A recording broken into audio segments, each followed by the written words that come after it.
Muhammad. Allahumma salli ala Muhammad wa ali Muhammad.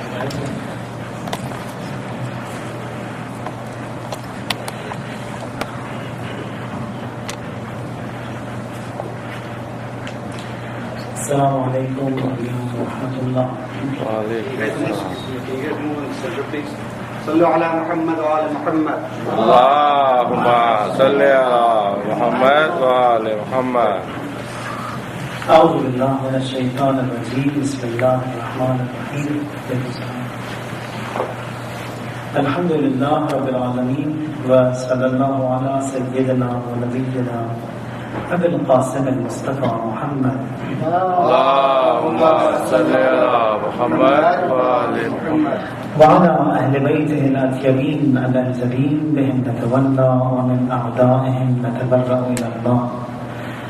اللهم كن وليك الحجة ابن الحسن صلواتك عليه وعلى آبائه في هذه الساعة وفي كل ساعة وليا وحافظا وقائدا وناصرا ودليلا وعينا حتى تسكنه أرضك الأوغار وتمتعه فيها طويلا.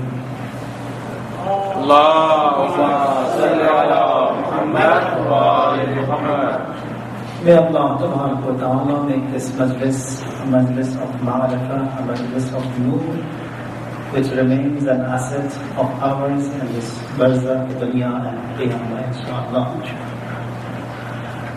One of the ulama living in Mashhad, he says that once he had some shortfall in his funds, and he wanted some renovation, some repairs to be done in his house.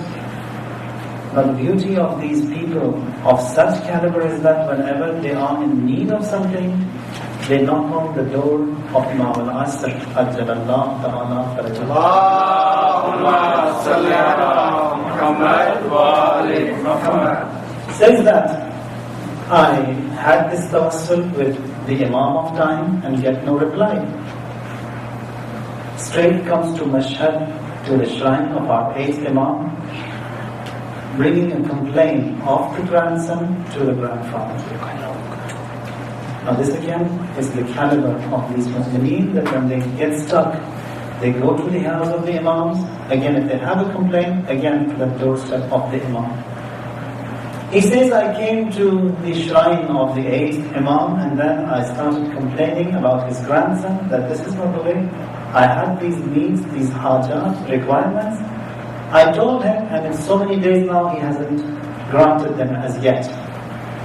He says that as I was complaining to the Imam, I saw someone, a young man, standing beside me, and with him is an old man. That young man was Imam himself. That is Imam al-Asr, Ajjalallahu Ta'ala.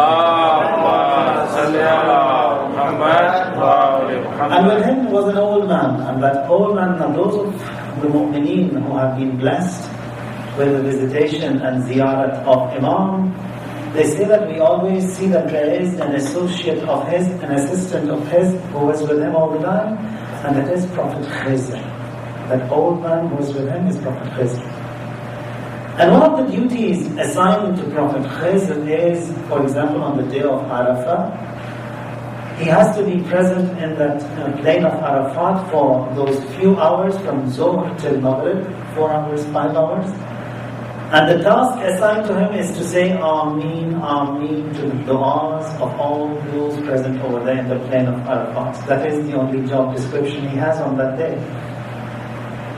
He says that I saw this young man with me, and with him that old man, and when I was complaining, all of a sudden this young man, he raises his hand. That is Imam, he raises his hand. And suddenly I see a vision, a clip open before me, and I see the house of Zahra and Ali in Kufa. And he says that I was moved and touched upon seeing that humble house of theirs, with that pottery made of clay, with that spinning wheel, the grinding wheel on which they used to grind wheat, and all that was present. And he says, I saw that humble house, and all of a sudden my sight struck to that door and that nail. wherein Zahra was crushed. He says, I started crying at that point and said, Ya Zahra. Upon seeing that humble dwelling place of hers, the problem, the complaint that I had, I just forgot. I said, regardless. If that is not granted, doesn't matter. And he says that the moment I said, Ya Zahra, Imam's eyes were filled with tears. On 2 occasions, his eyes are filled with tears. One, when he is reminded of Abu Abdullah Hussein, and secondly, when he is reminded of the name of Zahra is uttered in his presence. The night that we are in is that night of Imam, the night, Thursday night. And one of the bonds that we can have with him is through the Istighasa, which is present in Mafatihul Janam. It's called Istighasa to the Imam of Time. We've got an English version of it online, seeking help from Imam Mahdi. It's a small ziyarat, a beautiful ziyarat. Add it to your daily program. Recite that in the morning or whenever you feel comfortable, but an additional bond with the Imam of Time, and that is through this ziyarat. One of the ayats that we have in the Holy Quran, it's Ayatul Kursi. That is ayat number 255, 256 and 257 of Surah Al-Baqarah. Regarding Ayatul Kursi, riwayat, they say that it is the light of the skies. It is the treasure of the throne, that is the Arsh. Ayatul Kursi is protection in your journeys, in your travels. Ayatul Kursi is that highest point of Quran. And the Prophet's recital was Ayatul Kursi. By Ayatul Kursi, man, he is never afflicted. Financial matters, for that Ayatul Kursi is very effective. Everything that you find in this entire creation, grand creation of Allah, you find it is held in this ayat. That is the skies, the earth, everything can be found in this Ayatul Kursi. Ayatul Kursi, it removes the fright and attracts the help of Allah. Reciting Ayatul Kursi at night will protect you during the day. Recited during the day, it will protect you all the way till the night. If you've got aches, eye aches, cure is Ayatul Kursi. The Prophet says that you recite Ayatul Kursi, Iblis, Shaitan, he will be distanced from you. Ayatul Kursi is the pillar, the column of the throne of Allah, and by reciting it, one does not worship anyone but Allah. And it is said that if someone wants his ma'rifah, his ilm, his intellect to be increased, recite Ayatul Kursi as much as you can. One of the other quotes says that if you recite Ayatul Kursi 41 times before Maghrib or at the time of Maghrib, no matter what hajat you may be having, they will be fulfilled. So all these are the benefits that we find in riwayat regarding Ayatul Kursi, and one who recites it, makes it a habit of reciting Ayatul Kursi, that too eases the pains of the death and the time when a person is giving away his life. This is regarding Ayatul Kursi. So that again a topper to add on to our performance. One of the reporters that we have is Hammad bin Isa, reporters, students of Imam As-Sadiq alayhi salatu wassalam. Hammad bin Isa is an old man, a student of the 6th Imam. One day Imam, he says to Hammad, and we've got loads of ahadith that have been reported from this noble person. Imam one day says, Hammad, come on, stand up. Can you say your prayers? I want to see how you pray. Hammad bin Isa, it's in the presence of Imam, it's like a great marja' taqleed, and Imam is present. So it is as if a marja' taqleed. Today, Imam tells him, stand up and say your prayers. I want to see how you say the prayers. He stands up, offers his prayers, and then when he was done, Imam says, aren't you ashamed of yourself, Hammad, with this old age of yours, with this white beard of yours? Is this how you pray? Now what the fault was in his prayers, we don't know. But that is how Imam addresses. So what we learn from here is that in our performance there is a lot of wrong. And that needs to be corrected. So all that wrong that we have to look into it and correct it, fix it. And if someone tells anything, there's nothing to get offended. Amr bil Ma'ruf means it's a correction. That is, you find something wrong in me, you tell me. If I see something wrong in you, I tell you. That is how a society grows. That is essential to prosperity. That is by correcting ourselves.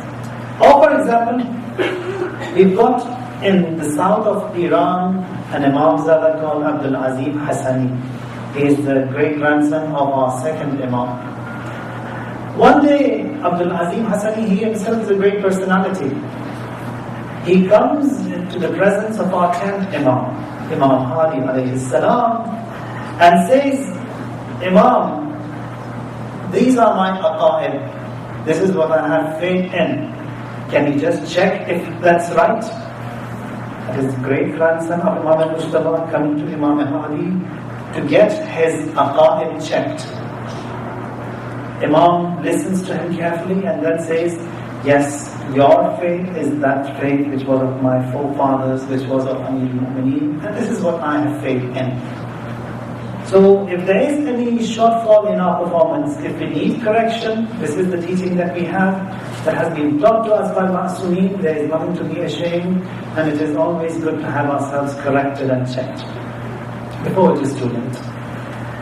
The topic that I have for these few nights is an advice of Rasulullah sallallahu alayhi wa sallam to his companion Abazar.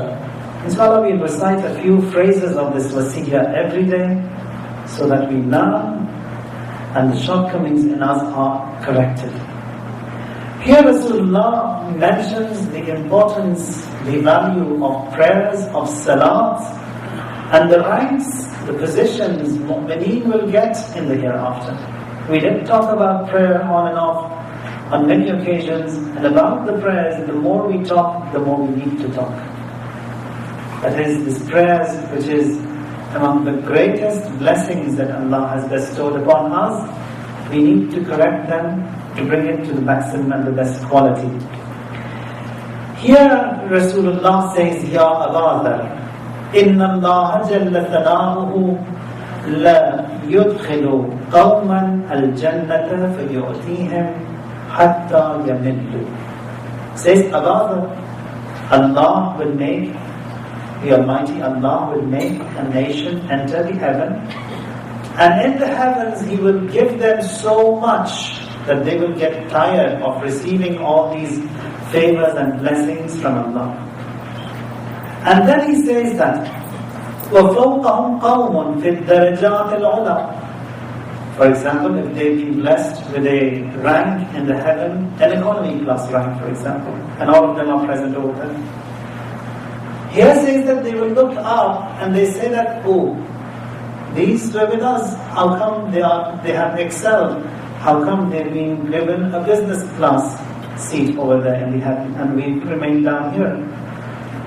It says, Rabbana ikhwanuna kunna ma'ahum. They were our brothers. They came to the same Al-Balaya. How come they've gone up and we remain down? Kunna ma'ahum fid dunya fabima faddaltahum alayna. Why have you excelled them? Why are they higher in rank than us? Allah will tell them, hayhat, hayhat, إِنَّهُمْ كَانُوا يَجُوعُونَ حِينَ تَشْبَعُونَ. The reason why they've been given a better place in the heavens is that when you were full, they were fasting. Their stomachs, their bellies were empty. وَيَذْمَعُونَ حِينَ تَرْهُونَ. And when your thirst was quenched, they were thirsty. We'll shed some more light on that. And at the time of rest, when you were asleep, you saw them, they were awake at night or early in the morning, they were awake in worship. That is the reason why they have been excelled, they've been granted a better status here in the hereafter. Then he continues saying that, Ya Abazar, جعل الله جل ثناؤه قرة عيني في الصلاة.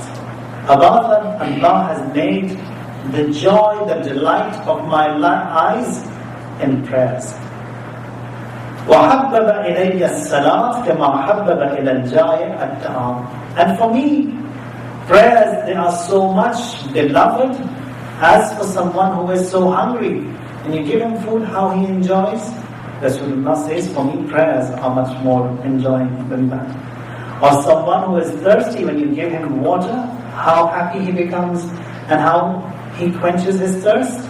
Says, for me, prayers are foremost and much more beloved than that. وَأَنَا لَا أَشْبَعْ مِنَ الصَّلَاةِ. And I never get full, I never get tired of praying. So prayers is this beautiful gem that Allah has given to us. And then says, Ya Abazar, أَيُّمَا رَجُلٍ تطوع في يوم وليلة 12 ركعة سوى المكتوبة كان له حقا واجبا بيت في الجنة. That says, Abazar, in addition to these wajib prayers that I have made wajib upon, that Allah has made wajib upon you, that is Fajr, Zuhr, Asr, Maghrib and Isha, Rasulullah says, in addition to these wajib mandatory prayers, if you have 12 raka'at of additional mustahab prayers, that is in sets of 2, says it is binding, it is wajib upon Allah that He gives you one house in the heaven, just for those 12 raka'at of prayers which you will top up onto your performance every day.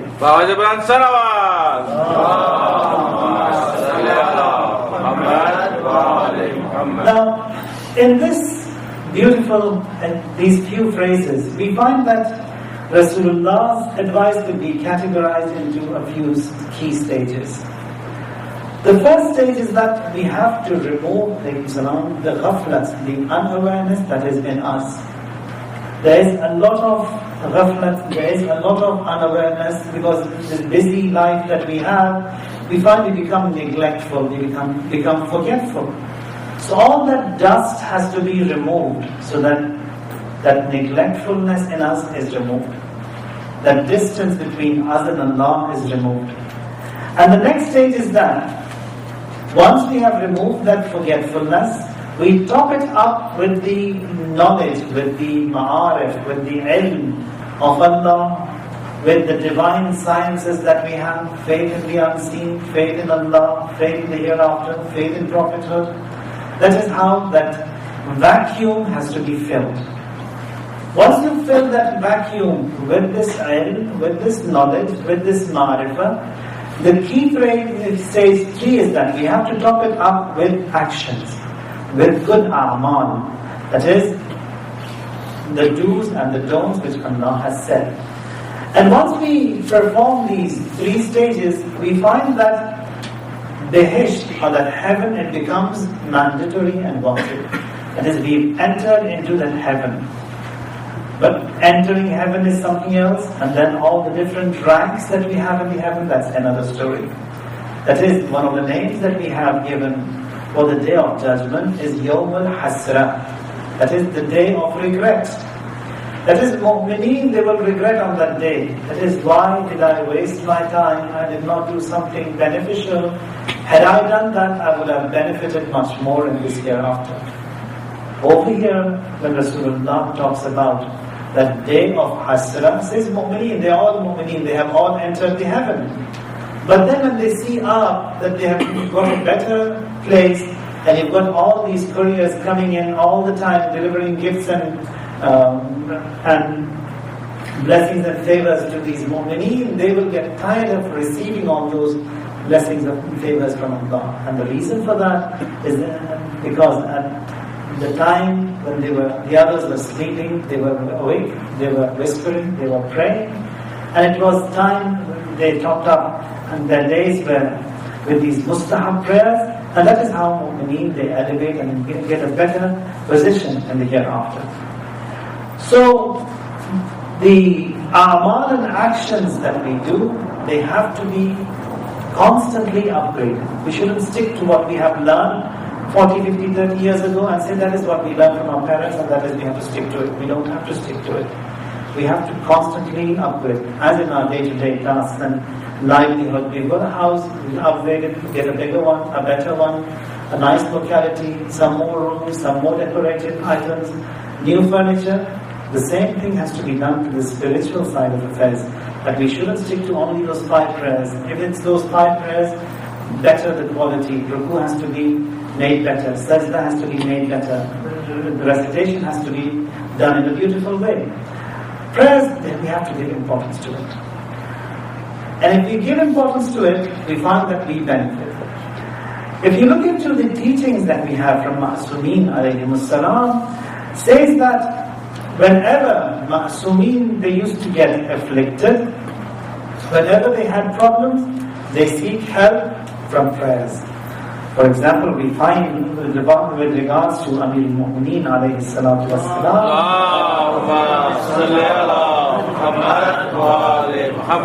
says that whenever Amir al-Mu'mineen gets afflicted, whenever he has problems, what he does is that he comes and recites 1,000 raka'at of prayers, fasts for 3 days, feeds 60 poor, 60 masakeen, and then he asks Allah to ease and to remove that distress, that problem.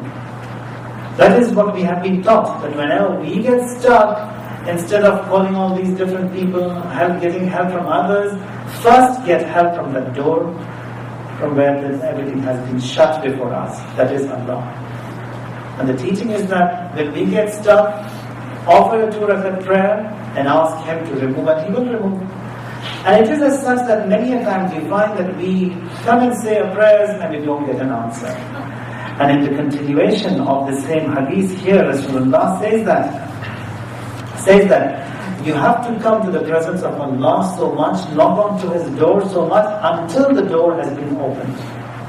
Now the door that has been mentioned over here, there is no door as such between us and Allah. It's a free access. The doors, the barriers, those hijabs, we have created them due to our bad performance, all the wrong that we do. It becomes a hijab, it becomes a filter, it becomes a barrier between us and Him. And that has to be removed, and that is the door. Here Rasulullah says that you have to knock onto the door so many times until that door opens for you. That is, whenever we get stuck, do a 2 rakat prayer. Call upon Allah for every little thing that you have. Istikharas that we do, istikhara means talab al-khayr, that is asking for the good. Many a times you find that when Quran is opened and something is taken, an ayah comes out, and that is the istikhara, or sometimes the deeds, tasbih is used. Performance of some of the ulama, for example, Ayatullah Majawadi Ahmadi, whenever you go and tell him for an istikhara, he never does an istikhara with neither a Quran nor a tasbih. His istikhara is, he does a 2 rakat prayer, and then he asks Allah, and whatever comes to your mind, whatever you are inspired with, that is the solution, that is the resolution, that is the result of that problem that you have. And that is how we have to train ourselves, that whenever we get stuck, we have to come and ask Allah Tabaraka wa Ta'ala to find us a solution. Or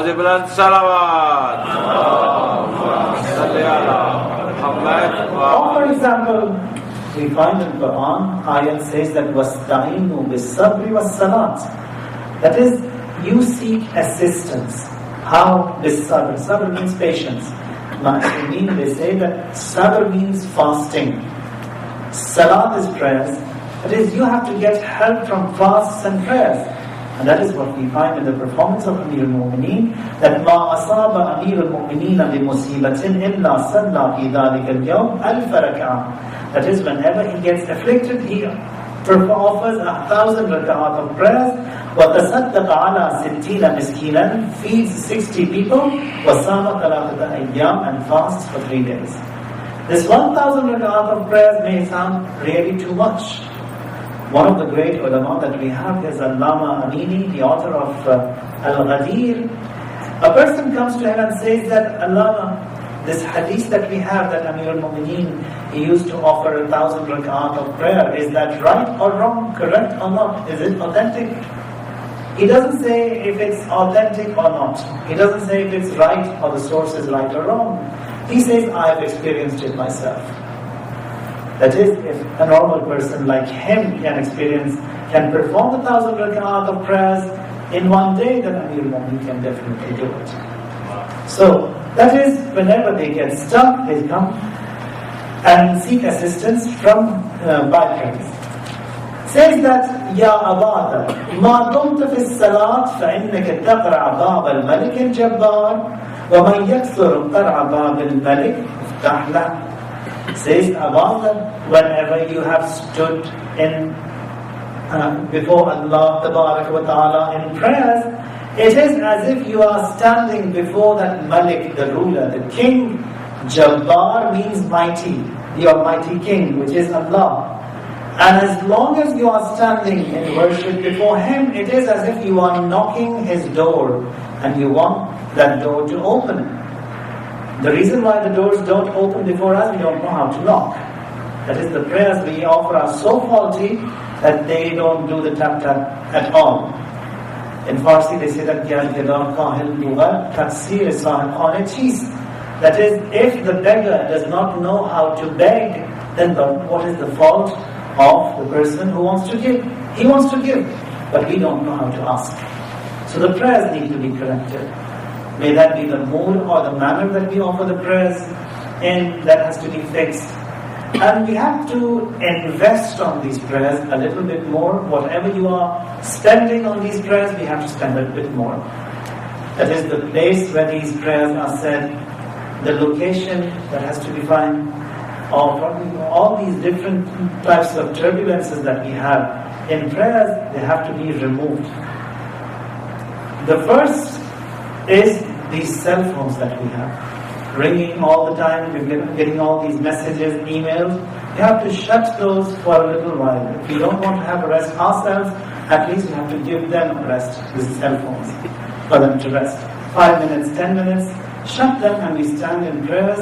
And in that 5-10 minutes that we are associating, communicating with Allah, we have a free, friendly conversation with Him.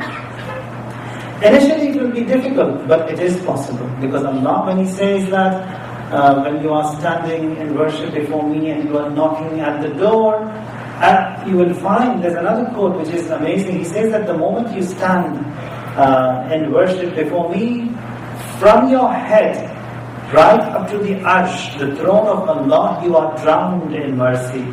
Drowned in mercy. Now what exactly it means, we don't know. That is, we have to feel the love, the joy, and we have to start enjoying these prayers before it is too late. We have amazing riwayat from Ma'sumin. They say that throughout your life, inshallah, you will all live for long. If, for example, we live for 100 years, in these 100 years, we have so many prayers. 5 of them are wajib every day. 100 multiplied by 5. We've got 365 days in a year, multiplied by 365. So that many prayers are being offered by us every day. Assuming it's 10,000. It's 100,000, for example. Imam says that out of these 10,000 prayers which you had performed throughout your life, if only 1 or 2 of them were correct, then as a result of by those 1 or 2 correct prayers of yours, all the rest of the 40 prayers of yours will be accepted, corrected, and the wrong will be waived from them. So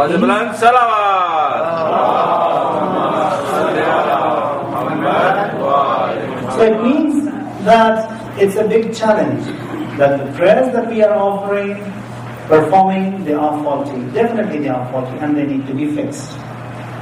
There are certain tips that ulama they mention. One of them is that the place where you offer your prayers, the disturbances that we have, the first one is that cell phone, televisions if there is, laptops if we have, shut them for a few minutes, shut down. And then stand in worship before Allah. Say Allahu Akbar, feel as if we are in His presence. And then when we say that Allahu Akbar, we understand what is the meaning of Allahu Akbar. And this again, it's a very pity that if we cannot say our prayers, which is just 20 sentences, 20 phrases throughout our life, that is a huge big loss that we are sustaining. That is, One Allahu Akbar, you've got 7 verses in Surah Al-Hamd, 5 verses in Surah Ikhlas, Subhana Rabbiyal Azim wa bihamdih, Subhana Rabbiyal A'la wa bihamdih, Tashahhud and Salam. Altogether it's only 20 sentences, not more. And if we cannot say these 20 sentences correctly, it's a pity. And we are worthless in reality. So here we have to understand what we are saying. And when we are reciting Surah Al-Hamd, it should be as such that when I say Alhamdulillah Rabbil Alameen, we have the subtitles, that is Alhamdulillah Rabbil Alameen, moving in our hearts. That is what we mean what we say. And a time will come that you can just understand that whole surah without the subtitles, that what you are saying is what we believe in. That way a prayer is done. And throughout this prayer we find that shaitan, he attacks a lot. He attacks too much, especially when a person has stood in prayers. Initially it will be difficult. Out of those 10 minutes, maybe 20 seconds, if we were very lucky, that is, that presence of mind was present. But gradually, slowly we find that out of those 10 minutes, 1 minute will be there, 2 minutes will be there, 3 minutes will be there, and slowly that attention will increase and our presence also in the prayers also that will increase. One of the other tips that ulama they give us is that they say that out of these 5 prayers of yours, if you can invest in all good, but if you are starting and you are a new learner in this field, invest on one of the prayers a little bit more than the others. For example, the Fajr prayers. If you take 3 minutes or 4 minutes to offer the Fajr prayers, now invest in it so much, increase it to 10 minutes. That is, say Allahu Akbar properly, recite the surahs in a good way. When you go in ruku, say the zikr 7 times with the salawat after it, and then Sami Allahu liman hamida. Then again in sajda, say the zikr 7 times, second zikr again 7 times. So increase the azkar so that we start enjoying this prayer in a different way. And it is possible. And if we start this program, we will find that the first few days we couldn't keep it up. We forgot in ruku, instead of saying 7, just said once and we went into sajda. It doesn't matter. In that first sajda, instead of reciting those zikr 7 times, top it up to 14. Because you've lost 7 in ruku. So that way, if we start emphasizing on these ruku and zikr, or if we start giving penalties to us, and that is by topping up the azkar in the prayers, that joy which we don't, or within the prayers that we don't enjoy, that will be possible for us to enjoy it a little bit. One of the du'as that we have, that Ma'asumeen had, they used to say, some of them used to say, Allahumma arzuqni halawata dhikrik. That is, Allah, grant me the sweetness of your remembrance. That is, remembrance is prayers. Dhikr is Quran. Dhikr is prayers. Dhikr is Imam. So Allah grant me the sweetness of these prayers, for example. So prayers are sweet. The reason why we don't feel the sweetness, because we don't understand what these prayers are. Or for example, Ala wa innaka law wajadta halawata ibadatillah. Indeed, if you saw the sweetness of the worship of Allah, وَرَأَيْتَ بَرَكَاتِهَا وَاسْتَذَعْتَ بِنُورِهَا, and you saw the barakat, the favors of these prayers, and that's how you get enlightened with these prayers. لَمْ تَصْبِرْ عَنْهَا سَاعَةً وَاحِدَةً وَلَوْ قُدِرْتَ إِرْبًا إِرْبًا. Here, the sixth Imam, he says that you will never leave or abandon this prayer aside.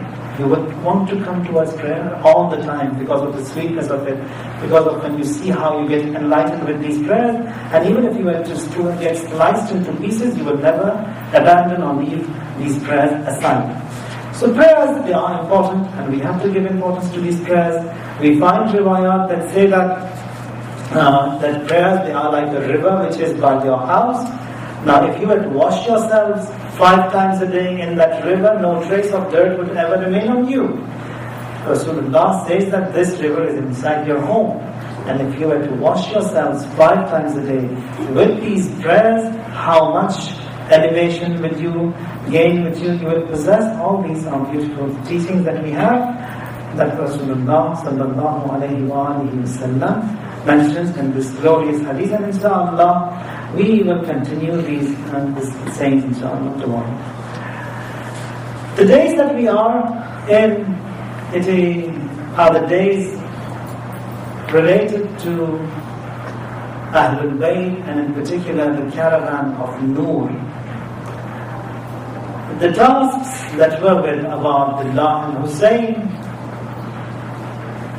he confides in his sister, and these tasks are given to her because the Imam is ill, the fourth Imam is ill.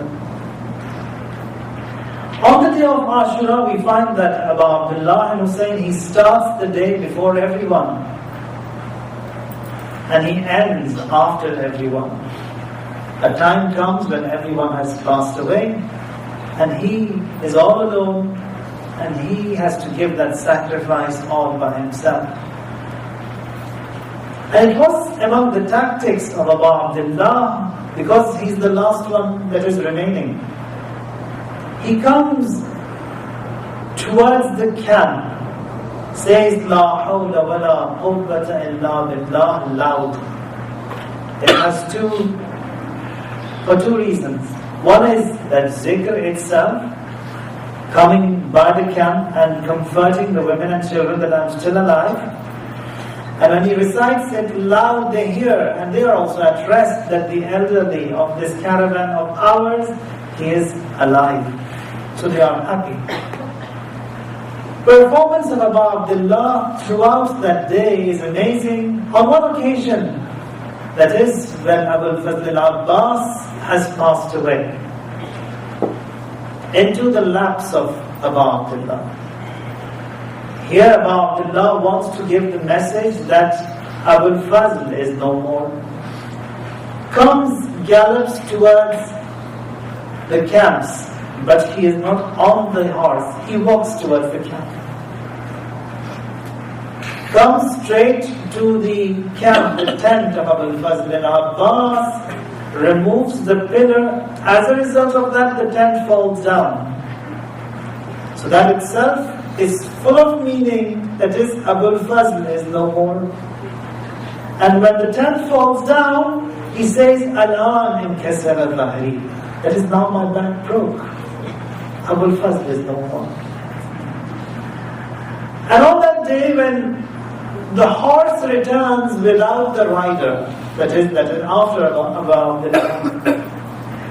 Here Sakina, she says that, O horse of my father, I know you've come alone, I see these bloodstains on you, and I know that my father is no more. A question I have and a reply I want. What is that? It says, Asuqiya abi am qutila atshana. Tell me, my father, was his thirst quenched, or did he die of thirst?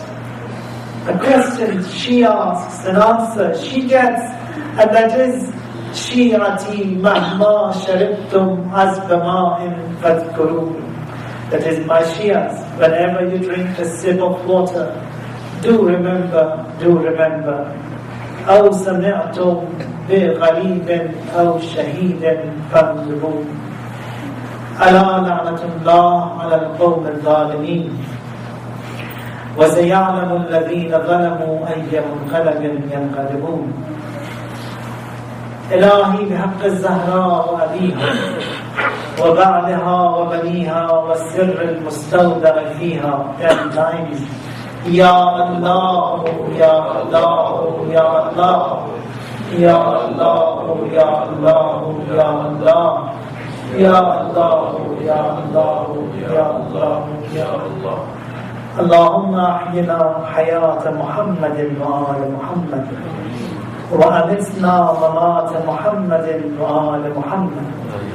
اللهم ارزقنا في الدنيا زيارة محمد وآل محمد وفي الآخرة شفاعة محمد وآل محمد وعجل في فرج محمد وآل محمد. All those who have requested for their du'as to be granted. All those who have wishes, hopes, hajat, all of them to be blessed. All those who are ill and ailing, for them to be blessed with shifa. And all those who have passed away, may Allah elevate their ranks. Hasten in the return of our Master, our Imam, our Hujjah, Islam and Muslims to be granted with dignity and honor. Kufr and shirk and nifaq to be defamed and disgrace to be granted to them. Batil fi faraj Mawlana Sahib Safar. Allahumma salli ala Muhammad wa ali Muhammad. Ya Hussein. Ya Hussein.